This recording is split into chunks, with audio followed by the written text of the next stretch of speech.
আজকে আমি আর আমার ছেলে চলে এসেছি ফুচকা খেতে পোড়ামা ফুচকা স্টলে। একদম মা পোড়ামা মন্দিরের পাশে এই ফুচকা স্টলটা। আর এখানকার ফুচকা একদম নিরামিষ।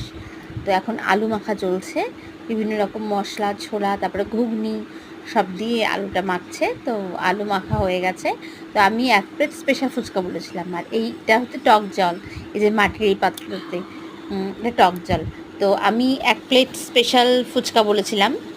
তো আমার সেই স্পেশাল ফুচকাটাই এখন রেডি করছে। আলু মাখা, তারপরে ছোলা বাদাম, ঘুগনি ও আরও অনেক কিছু দেয়। তো ওর স্পেশাল ফুচকাটা আমার বেশ ভালো লাগে।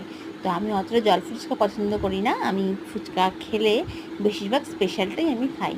তো চাটনি দিয়ে চাটনি দিচ্ছে, আর শেষে একটু ভুজিয়া ছড়িয়ে আমার স্পেশাল ফুচকাটা আমাকে দিয়ে দিল। আর আমার ছেলে খাচ্ছে জল ফুচকা, ও আবার জল ফুচকাটাই পছন্দ করে।